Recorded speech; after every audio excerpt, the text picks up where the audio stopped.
Good afternoon. My name is Najjuko. Today we have Dr. Reda. Please do introduce yourself.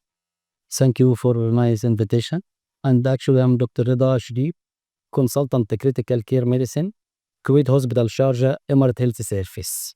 I've experienced in ICU more than 25 years now. Wow. How have you enjoyed the conference so far? We are of the faculty of this second HS critical care conference, so I'm one of the faculty, and we are happy and very glad to see this, mashallah, success. I think since yesterday until today we had very good and excellent feedback from our colleagues. Our colleagues from Emirates and outside Emirates International, they are giving very good feedback that the second critical care conference, HS conference, and mashallah is too much attendees and it is successful. We invited international speakers and our HS speaker, Emirates speakers, and the whole area speakers also.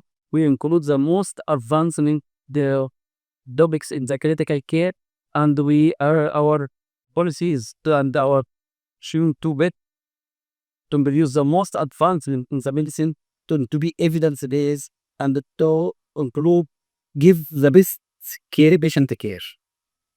Please to see that, we're getting quite good feedback with regards to the conference.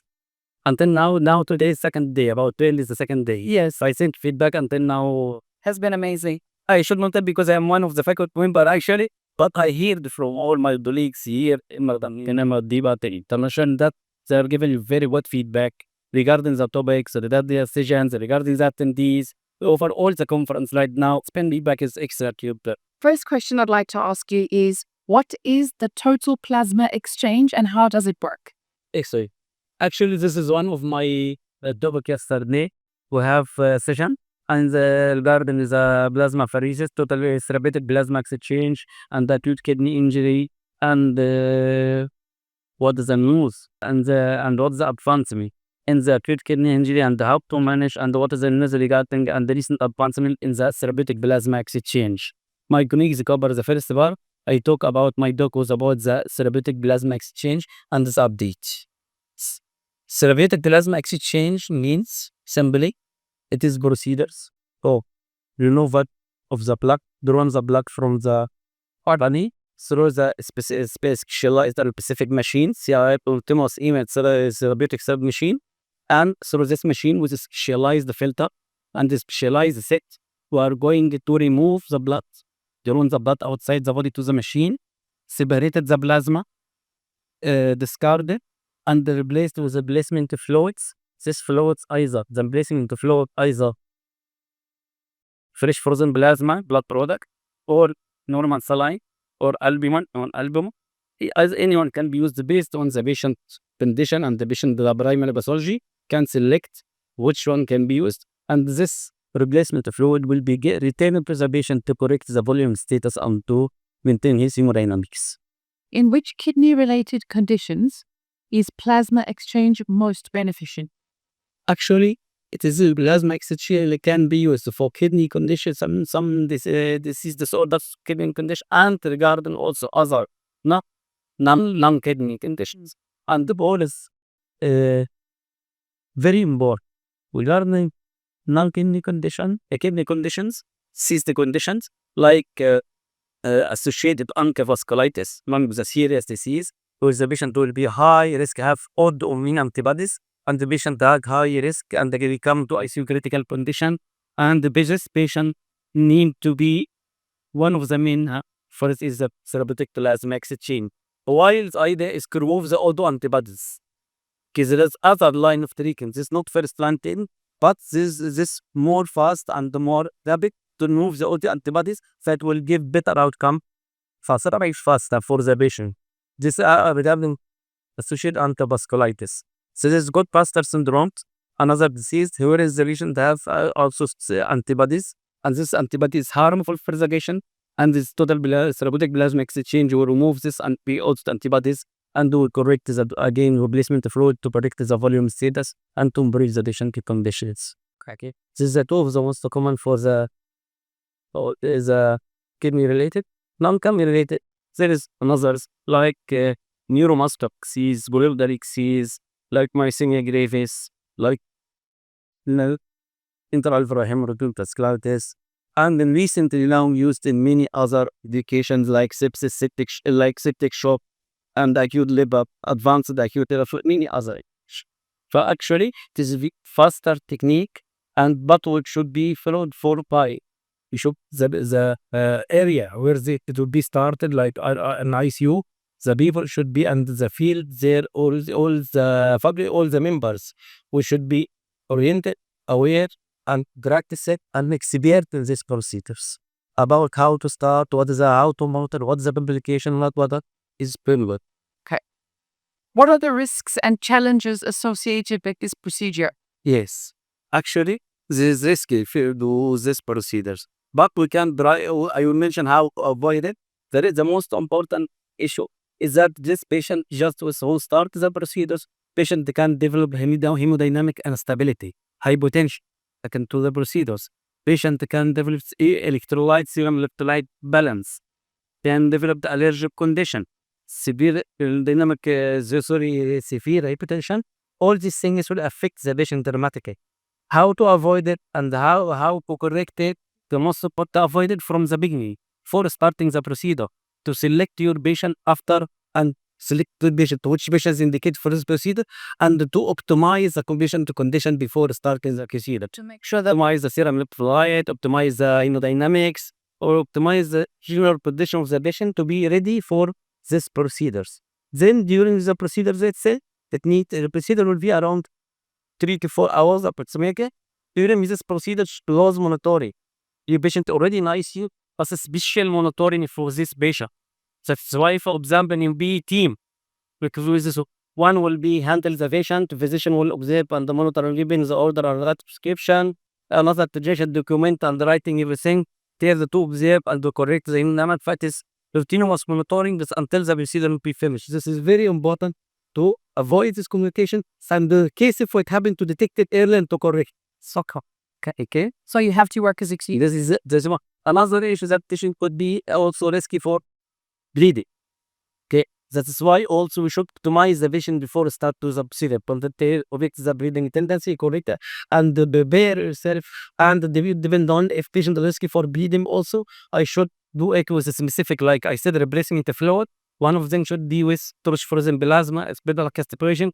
I should look for the patient overall and try to optimize the condition, both monitoring, and be ready and stand by to detect early the complication and to manage.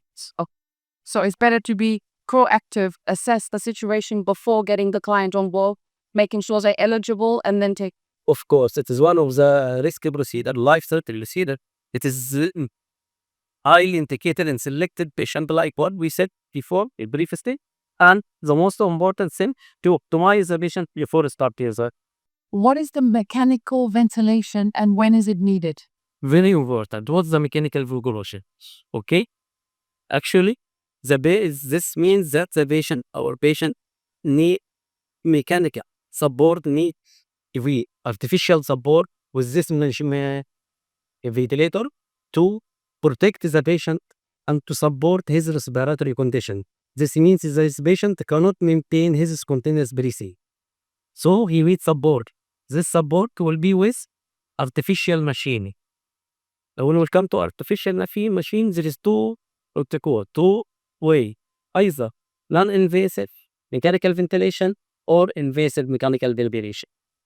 I think the next question would be, what is the difference between the invasive and non-invasive? The difference simply between invasive and non-invasive mechanical ventilation will be through the nasal bronch or face mask. Will be connected for the machine, either CPAP machine or BiPAP machine, but the patient will not be intubated. That is why non-invasive and nothing will be introduced in the patient. It's just outside face mask, chest mask, yes, or nasal, and can be applied. And by this way, we are calling it non-invasive mechanical ventilation. We give support for this patient with non-invasive. There is too much benefit from this issue. We'll talk about it. But the most important issue that we will avoid the complications of mechanical ventilation.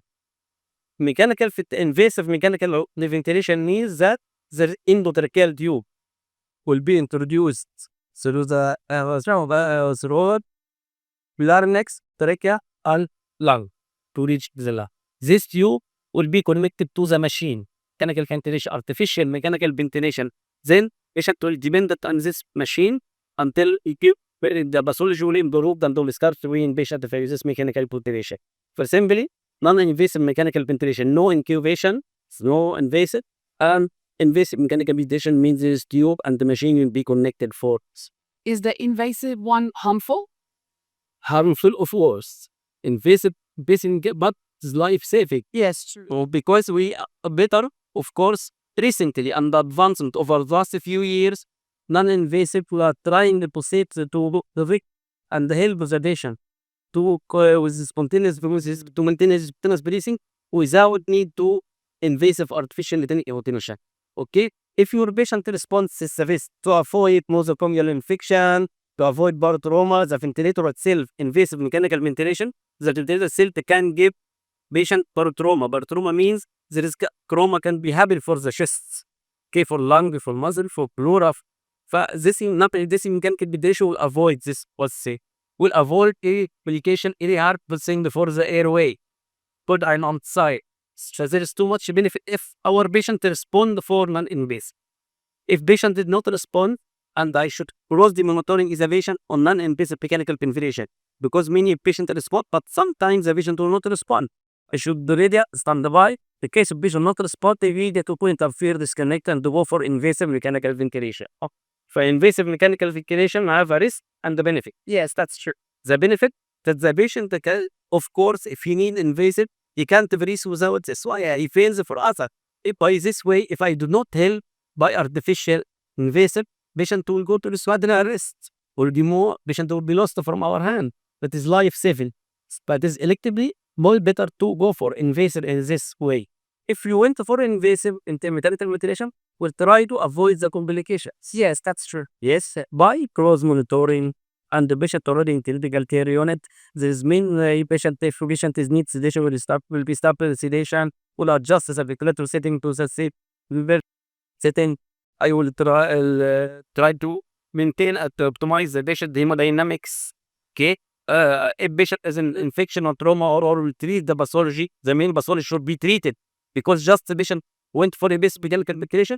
Immediately I would think when I can optimize condition as read them properly and to think about the weaning and to move this artificial things. That is very important. As soon as the patient is treated on the roof, I should think about something and remove that. Last question.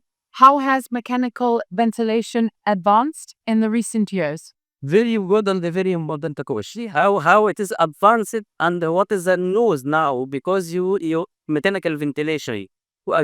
First I will answer the questions. We go to another important issue for regarding that. What is our recent advice here?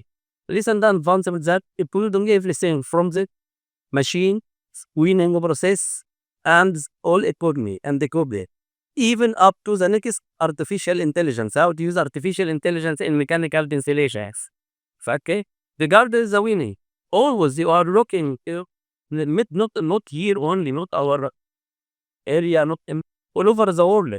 Always, every year, there is too much work, research, the studies, and going on to see how, what else you can improve, what is the limit about. But always they are thinking about these new modes now.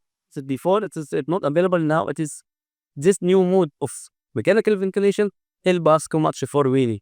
Like ABRV mode, this specific mode. Our colleagues in intensive care they know it. ABRV mode, adaptive support ventilation modes. These many modes and still the work session about others. These new modes help us for winning the patient easier than before. Okay, but always we are looking for the evidence base. Okay. Guidelines, new guidelines, okay, to be updated and to look. And this is our target of our conference this year. We are looking for advancements in critical care. One part of it is mechanical ventilation, but we are looking overall for advancement in the update and advancement in the critical care regarding all topics. It is Always in treatment and I found there is mechanical ventilation, trauma. There is acute body failure, septic shock. There is many sessions to cover all this topic. Over 3 days, we are doing it. We are distribute the topics and speakers to cover all this area. The other issue pre-conference also. There is very important issue pre-conference within our courses. 3 days brief conference courses. We have the mechanical ventilation course, continuous renal replacement therapy course, dialysis, and ultrasound course, neurocritical care ultrasound course, and this is the most important courses. And during this course, we try to give the advancement in this area to cover it, and the practice, the new practice, and how to train our new junior people, how to train them by up to date, by evidence based, by new skills to be always updated and going by to give the best and optimum patient care. Thank you very much for the wealth of information. Also, thank you for putting together this conference. I'm so happy to hear that it has been as successful as we hoped it to be. So excited for you.